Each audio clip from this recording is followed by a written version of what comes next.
Good morning, everybody. This is Tim. Monday morning, January 25th, 2021.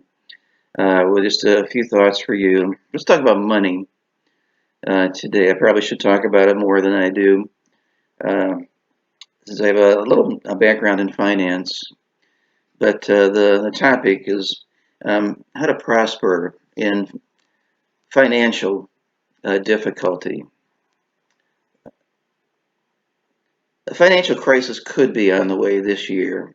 I hope it isn't, and hope it doesn't happen. But there are some signs that give me pause.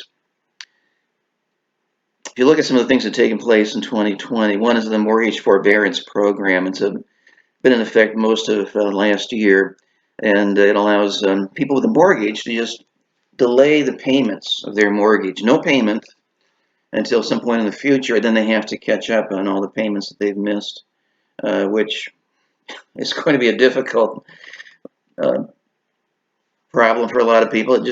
I know human nature. Renters as well.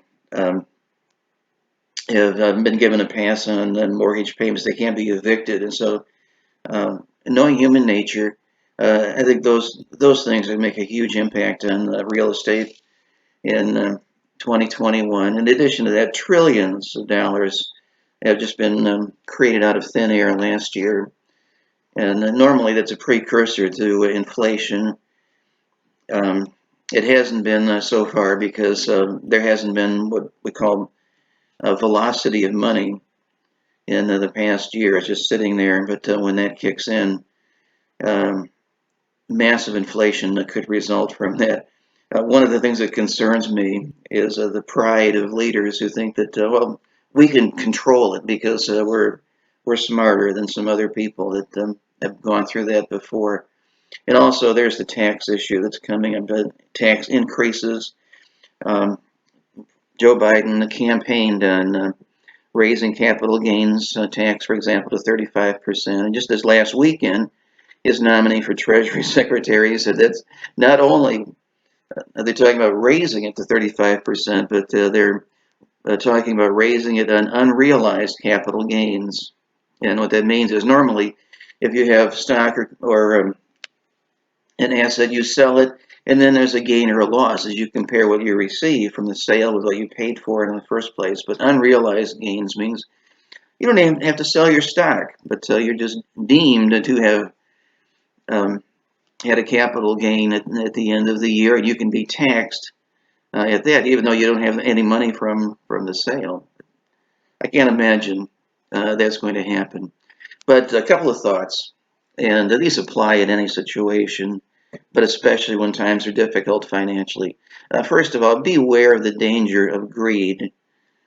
You know, the Bible has many examples of people who gained wrongfully and the consequences. One is a man named Balaam. You'll find his story in Numbers 22 to 24, and he caused his nation to experience defeat by planting seeds of immorality among the Israelites. He knew God would judge them for that, and he was paid well for it, and he was killed along with the enemies of the Lord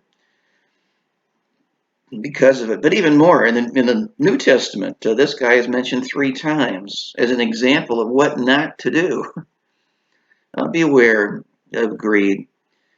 Proverbs 28:22 says, "He that hasteth to be rich hath an evil eye, and considereth not that poverty shall come upon him."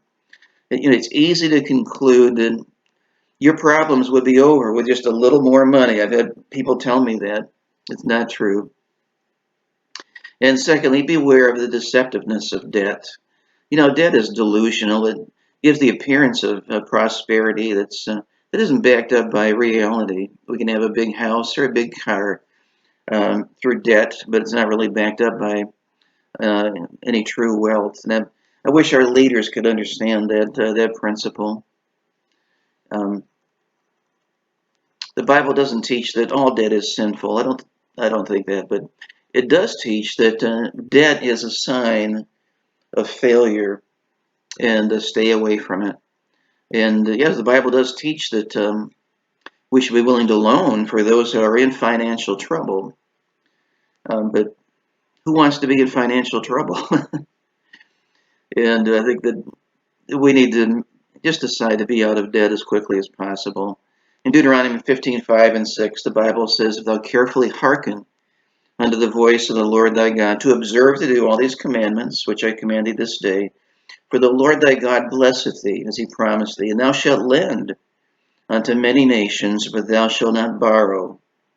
And thou shalt reign over many nations, but they shall not reign over thee." Well, we become a borrower nation today in this world, and I'd encourage you not to be a part of it. Get out of debt and stay out of it. There's not one example in the Bible of God providing anyone's need through a loan. And then understand God's purposes for money. And I'm not going to go into detail on this, but I'd encourage you to research it on your own through the Bible. If you have to ask an economist about the purpose for money, he'd say money was a medium of exchange and a store of value. But God has his own ideas about that. If you ask a college student about the purpose of money, he said money equals a hot car and a good apartment. But God has his own ideas. And I don't have time to go into that this morning, but maybe it'd be a topic for a future day. But the important thing when we go through financial difficulty is, above all, during those times, choose to serve God rather than money. Jesus said in Matthew 6:24, "No man can serve two masters. Either he will hate the one and love the other, or be love the one and despise the other. You cannot serve God and mammon." So a few thoughts for today, and maybe we'll take that up again on another day. I don't know, but think about those, and I'll be back with you again very soon. Enjoy what you have today.